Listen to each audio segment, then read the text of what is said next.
Hi everyone. Today I think I'm gonna start applying some of this color picking stuff to photographic, painting from photographic reference. So let me just see. Let me just grab a painting that's not too difficult. Yeah, okay. I guess this is good enough. Yeah, it's got different colors and whatnot. It's not all just greens and whites. There's a bit of blues in there as well. So. Oops. Here we are. I'm going to size that down. Okay. Yeah, that looks good. And I need maybe I'll start with the 50% gray. Okay. Now, the problem is that when you look at a photograph like this, there are so many colors going on. Now that you know not to be so simplistic with the colors and say, oh, the sky is green, the sky is blue and the walls are yellow, and this is, that's being too simplistic. But then you can get, you can get lost in all the different colors here. So what you have to do is you have to look for the colors that are the most important, and to do that, you have to look and see where colors are changing the most. So in this case, you look for areas where things get brighter or dark really fast. For instance, you see how the sky here is very bright and somewhat overexposed, and suddenly when we reach the umbrella, it gets dark really fast. So this is these are two very important colors. When they sit next to each other, they become very important. And same thing when you look at the transition between this umbrella and the black strut, this dark strut here. This is a very, very important color transition. So you pick the colors where the transitions are the strongest. And when it comes to picking, a transition from light to dark, you pick the darkest of darks and the lightest of lights. And in the case of, changes in the midtones, like when you're over here in the dark, underexposed regions, little color shifts don't matter that much. But when you're over here on the saturated zones, whenever things become fairly saturated and you're in the midtones, then saturation shifts and hue shifts become very important. And it's also very important when things are very saturated and suddenly shift to an unsaturated area. Those are also areas of interest. So the idea is you only want to pick colors in the areas of interest. So in the case of this, I'm just going to see if I can slug in a sky here quickly. Only got 6 minutes. Or 7 minutes, let's see. Okay, so I'm going to... Yeah, that looks about right. I'm going to cut a hole in this, because this big gray square, you know what this is? This is a very good three-dimensional illusion of a flat gray square. So I'm going to cut a hole in this flat gray square so we can see the sky beyond. Okay, now we can see the sky outside. And now the next thing to deal with is, well, the sky itself has, it's got white clouds in there. So like I said earlier, you look for the darkest of darks, like this dark blue, which is what I've used, and the lightest of lights. So that's that, clouds out there. So I think it's about that color. So yeah. And I'm gonna have to use the Paint 2 style of handling the brush. And the nice thing about using the Paint 2 style of this method of handling the brush is that if you pick only the brightest of brights and the darkest of darks, you pick the areas where the color transitions are the strongest. Simply by doing this, you see that? Now I've got all these different colors going on in between in the transition.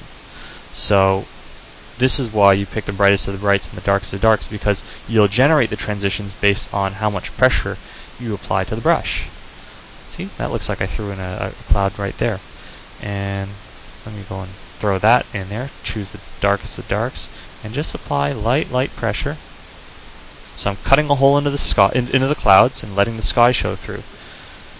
The same thing here. I need to obscure the sky. Oh, actually, yeah, I need to cut a hole in the clouds and let the sky show through. And maybe my sky is a little too dark. So I'm going to just clean that up. Great. And let's see what else. Looking at this awning, it seems to be in the brown red. Maybe it's a bit more orangey than that. I think it's about here. See, the problem with digital is it makes picking colors really easy. You don't have to mix paints at all. But when you mix paints, since mixing paints is such a huge pain in the ass, you're really forced to mix paints, as well. You want to find, the paint mixture, as few paint mixtures as necessary to be able to work out the color of whatever it is you're trying to paint. So, and then use the transitions between colors. Use the transitions that occur when you blend colors to deal with. I'm going to go for the lightest of lights on this.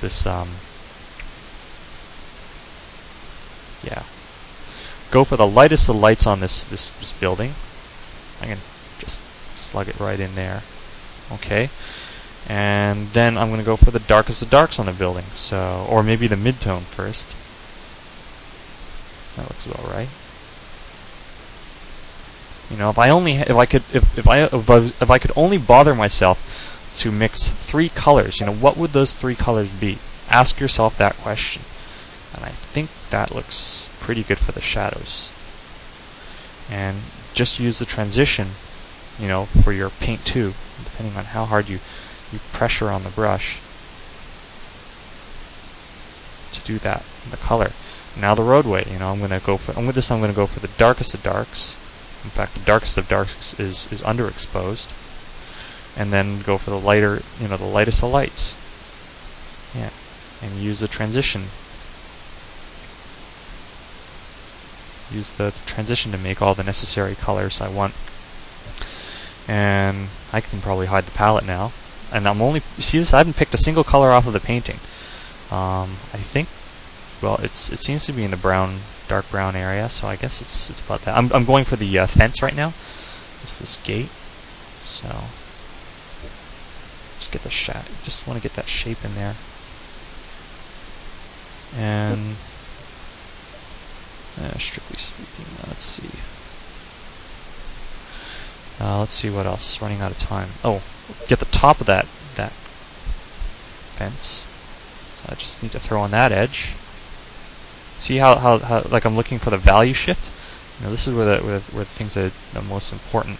And then I can look and see, well, there's the very top of the railing, and that's reflecting a fair bit of the sky, all that specular lighting. So I'm going to go and I think it's about here. So I'm just going to throw in the top of that railing. And then you've got these little dark supports. And I'll paint that railing back in. And it gets dark over there. And we got a person's head, which is dark. That's dark. That's dark. All that inside there is dark. And I'm just going to go and paint my railing back in. I lost it when I painted there. And put that back. Let's get the top of that back in there. I have to correct the shapes.